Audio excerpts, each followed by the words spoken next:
থানার সামনে এভাবেই আওয়ামী স্টাইলে সাংবাদিকদের ওপর হামলা চালানো হয়।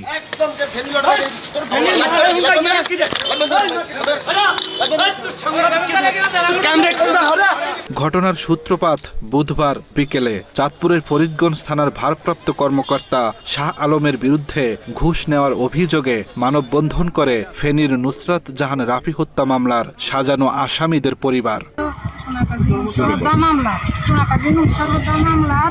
16 জন আসামিকে তীব্রভাবে গ্রেফতার সালাম তীব্রভাবে নৃশংসভাবে তাদেরকে ফাঁসিয়ে দিয়ে 16টি পরিবারকে রাস্তায় নামিয়ে দফায় দফায় টাকা নিয়ে লাখ লাখ টাকা হাতিয়ে ফেলছে।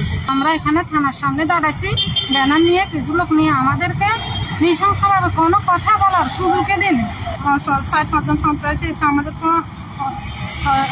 হামলা করতেছে, আমাদেরকে ওরা গালিগালাজ দিতেছে, আমাদেরকে বলছে এখান থেকে চলে যায়, এখানে কোনো দাঁড়াতে পারবি না। মানববন্ধন শুরু হবার কিছুক্ষণের মধ্যেই একদল সন্ত্রাসী তাদের উপর হামলা চালায়, এতে বেশ কয়েকজন আহত হয়। এ সময় বাংলা এডিশন সহ কয়েকটি গণমাধ্যমের ক্যামেরা ছিনিয়ে নেয় দুষ্কৃতকারীরা। ফেনী সোনাগাজী থানার কিছু ভুক্তভোগী মানুষ যারা, তাদের কিছু অভিযোগ ছিল, সুনির্দিষ্ট কিছু অভিযোগ ছিল। তো এরকম একটি অবস্থায় আমরা যখন দেখলাম যে ওই নারীরা যখন জড়ো হচ্ছিলেন, 40 থেকে 45 জন নারী জড়ো হচ্ছিলেন, প্রস্তুতি নিচ্ছিলেন একটি মানববন্ধন করার, ব্যানারটি ধরেছেন ঠিক মানে কয়েক মিনিটের মাথায়, 3-4 মিনিটের মাথায় আমরাও প্রস্তুত হচ্ছিলাম যে আমরা প্রোটেস্ট করব। এরকম একটি সময় হঠাৎ করে আচমকা দুটি মোটরসাইকেলে 3 থেকে 4 জন মানুষ, আমরা আসলে তাদেরকে চিনি না, আমরা যেহেতু এখানকার স্থানীয় না, তারা এসে অতর্কিতভাবে সেই নারীদের উপরে হামলে পড়েন এবং তাদের কাছ থেকে ব্যানারটি ছিঁড়ে ফেলেন, ছিনিয়ে নেন এবং অকথ্য ভাষায় গালাগালি করেন। এক পর্যায়ে তাদের গায়েও হাত তোলেন, আমাদের কাছে সেই ফুটেজও আছে। এবং ওখান থেকে আবার উল্টো দিকে যেহেতু আমরা দাঁড়িয়েছিলাম, আমাদের ক্যামেরা ছিল, আমাদের দিকেও তারা তেড়ে আসেন এবং আমাদের ক্যামেরায় আক্রান্ত হয় এবং আমার ক্যামেরাম্যান কে তারা ধাক্কা দিয়ে ফেলে যান। আমি নিজেও এখানে ধস্তাধস্তির মধ্যে পড়ে যাই, আমার ক্যামেরাম্যান আহত হয় এবং এক পর্যায়ে তারা আমার ক্যামেরাম্যানকে ধাওয়া দিয়ে ধরে তারপরে আমার ক্যামেরাম্যান এর কাছে প্রথমে তার কাছ থেকে মেমোরিটা নেয়, সেই মেমোরিতে কিছু পায় না, পরে আমার ক্যামেরাম্যানের কাছ থেকে কিন্তু তাকে মারধর করে 3 জন পরে এসে তার কাছ থেকে ক্যামেরাটি ছিনিয়ে নেয়। আমি বাংলা এডিশনের ক্যামেরা পার্সন। এখানে ফরিদগঞ্জ থানা মোড়ে একটি মানববন্ধন হইতেছিল পিবিআই এর প্রধান বনজ কুমারের বিরুদ্ধে বিভিন্ন ধরনের অনিয়মের অভিযোগের। আমি ওখানে নিউজ কাভারের জন্য ফুটেজ দিয়েছিলাম। ওই সময় কিছু দুষ্কৃতকারীরা এসে আমাদেরকে আক্রমণ করে, ওখানকার মহিলাদের টর্চার করে এবং ব্যানার ট্যানার ছিঁড়ে ফেলে এবং আমাকে মারধর করে এবং ওই সময় আমার থেকে ক্যামেরা ছিনিয়ে নিয়ে যায় এবং আমাকে প্রাণনাশের হুমকি ধামকি দেয় এবং বলে যে তোকে মেরে ফেলবো, বাঁচতে চাইলে এখান থেকে পালিয়ে যা। ঘটনাটি তাৎক্ষণিকভাবে চাঁদপুর জেলা পুলিশ সুপারকে জানানো হলে দ্রুত ব্যবস্থা নেয়ার আদেশ দেন তিনি। চাঁদপুরের ঘটনায় আজকে আপনাদের যেই যা ঘটেছে সেটা নিশ্চয়ই আপনি শুনেছেন, এটার প্রেক্ষিতে পুলিশ কোনো ব্যবস্থা নিচ্ছে কিনা? চাঁদপুরের ঘটনাটা আমরা শুনেছি। এই ঘটনাটা জানার সাথে সাথে আমাদের তারা থেকে একাধিক টিম বের হয়, তারা এই ঘটনার সাথে জড়িত তাদেরকে গ্রেপ্তার করার জন্য এবং যে ক্যামেরা বা মেমোরি কার্ড যেগুলো লুণ্ঠিত হয়েছে এগুলো উদ্ধার করার জন্য। এছাড়া আমরা ডিবি পার্টিকেও এখানে মোতায়েন করে এ ব্যাপারে আইনানুগ ব্যবস্থা গ্রহণ প্রক্রিয়াধীন রয়েছে এবং এর সাথে যারা জড়িত তাদেরকে গ্রেপ্তারের অভিযান অব্যাহত রয়েছে। বাংলা এডিশনের পক্ষ থেকে ফরিদগঞ্জ থানায় একটি মামলা করা হয়েছে। এরপরই জড়িতদের গ্রেফতারে অভিযান শুরু করে পুলিশ। এ সময় আশেপাশে থাকা সিসি ক্যামেরার ফুটেজ দেখে বেশ কয়েকজনকে চিহ্নিত করা হয়।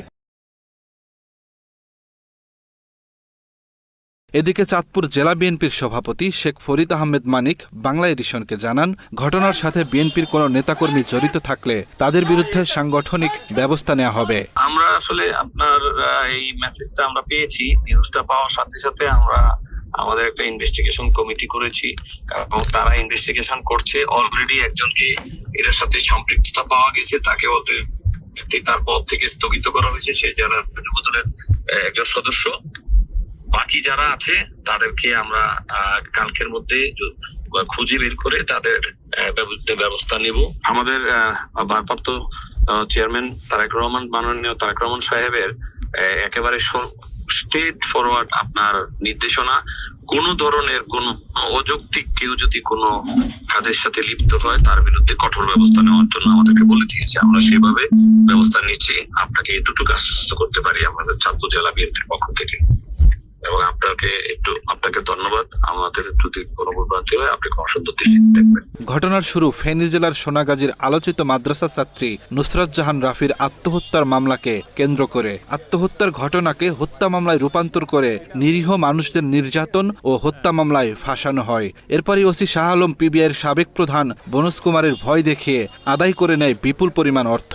সেই টাকা ফেরত দেওয়ার কথা বললে গড়িমসি শুরু করে ফরিদগঞ্জের ওসি শাহ আলম।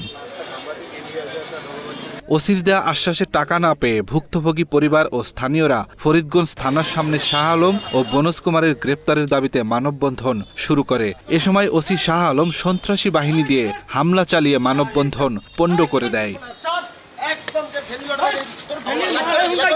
ভুক্তভোগী পরিবারগুলোর অভিযোগ, মামলার নামে 16 জন নিরীহ ব্যক্তিকে রিমান্ডে নিয়ে মধ্যযুগীয় কায়দায় পাশবিক নির্যাতনের পাশাপাশি নগদ টাকা ও স্বীকারোক্তি আদায় করা হয়। এ সময় তারা ওই পুলিশ কর্মকর্তার দৃষ্টান্তমূলক শাস্তি ও অর্থ ফেরতের দাবি জানায়। ফেনীর সোনাগাজী নুসরাতের মামলা আসামি স্বজনেরা আমাদের কাছ থেকে পিবিআই শাহ আলম বনজ কুমারের কথা বলি যে রিমান্ডে নির্যাতনের ভয় দেখায় যে টাকাগুলো নিয়েছিল, আজকে এত বছর যাবৎ উনি আমাদেরকে টাকাগুলো দিবে আশ্বাস দিয়েছিল। উনি আমাদেরকে টাকাগুলো দিচ্ছে না। তা বিধায় আমরা আজকে সকল ফ্যামিলির লোকজন নিয়ে আমরা ওইখানে ফরিদগঞ্জে গিয়েছিলাম মানববন্ধন করার জন্য। ওইখানে যাই আমরা মাত্র দাঁড়াইছি, আমাদের সাংবাদিক বাইরেও ছিল ওইখানে। তারা দুইজন সন্ত্রাসী, শাহ আলমের ভাড়া করা সন্ত্রাসী এসে প্রথমে আমাদের সাংবাদিক ভাইদের উপর হামলা করে তাদের ক্যামেরাগুলো ভেঙে ফেলছে। তারপরে তাদেরকে ধাক্কা দিয়ে অনেক আঘাত করছে এবং কি মহিলাদেরকে অকথ্য ভাষায় গালিগালাজ করছে এবং কি তাদের কাছ থেকে মোবাইল যা পাইছে তাই কিছু সবকিছু নিয়ে গেছে।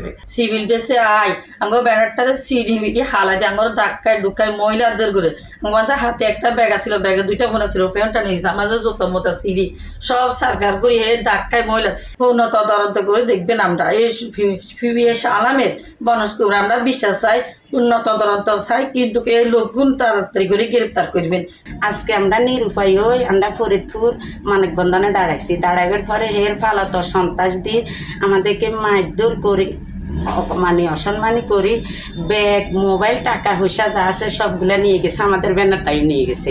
আমরা দ্রুত শাহ আলমের আইনের আওতায় আনা চাই, শাহ আলমের বিচার চাই, আমাদের টাকাগুলো আমরা ফেরত চাই। আমাদের একটা মোবাইল ছিল ওর ধরা খাওয়ার পরে, ওই মোবাইলটা শাহ আলমের কাছে ছিল। ওটা সিম খুলে সব কোন টাইমে কি ওর অ্যাকাউন্টে কি আছে, কোন জায়গায় আছে, ও তো ব্যবসা বাণিজ্য ছিল, সব টাকা মেসেজে উনি টাকা বলতে আপনাদের কাছ থেকে এত টাকা ছিল আমাদেরকে দিতে হবে, নয়তো আপনার হাজব্যান্ডকে মেরে ফেলবো। এভাবে নির্যাতন করছে। আর আজকে আমি টাকা পাবো এতগুলা, ওটার জন্য গেছি।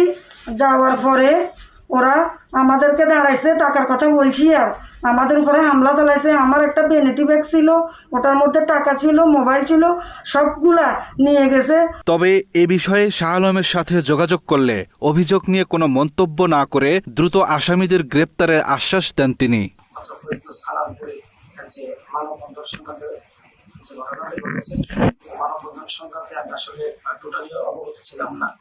তো পরবর্তী দ্রুত ঘটনা সংক্রান্ত জনাব রাকিবুল হাসান বাদিয়া থানায় একটি লিখিত অভিযোগ দায়ের করেন। আমরা এজাহারপ্রাপ্তির সাপেক্ষে অতি দ্রুততর সময়ের মধ্যে আমরা মামলাটি রুজু করি। আসলে যে বিষয়টা হয়েছে সেটা অবশ্যই নিন্দাযোগ্য, ন্যাক্কারজনক একটা ঘটনা, অনাকাঙ্ক্ষিত একটা ঘটনা। তবে আমরা যতক্ষণ না পর্যন্ত আসামিদেরকে গ্রেফতার করতে পারতেছি, তাদেরকে জিজ্ঞাসাবাদ করতে পারতেছি, ততক্ষণ পর্যন্ত তাদের কি উদ্দেশ্য ছিল সেটা আসলে আমরা এই মুহূর্তে বলতে পারতেছি না। তবে আমরা তদন্তের সাথে শীঘ্রই তাদেরকে আশাবাদী গ্রেফতার করতে পারবো এবং গ্রেফতার করতে পারলে এই প্রশ্নের আসলে উত্তরটা আমরা বের করে আনতে পারবো আশা করি। জানা যায় ঘটনাস্থলের পাশেই উপজেলা পরিষদে বিএনপির সমাবেশ চলছিল। সেই সমাবেশ থেকে মোটরসাইকেলে এসে ব্যানার ছিনিয়ে নেয় ফরিদগঞ্জ উপজেলা বিএনপির সাবেক সদস্য সচিব আব্দুল মতিন ও হরিদার দক্ষিণ ইউনিয়ন বিএনপির সাবেক সেক্রেটারি মোহাম্মদ শাহজাহান। তাদের নেতৃত্বে বিএনপির কিছু নেতাকর্মী বাংলা এডিশন টিমের ওপর হামলা চালায় এবং মানববন্ধন পণ্ড করে দেয়। এই ঘটনার পর ইতোমধ্যেই আব্দুল মতিনের সব ধরনের দলীয় পদ স্থগিত করেছে জাতীয়তাবাদী যুবদল। এক বিবৃতিতে বিষয়টি নিশ্চিত করেছে যুবদলের কেন্দ্রীয় নির্বাহী কমিটি।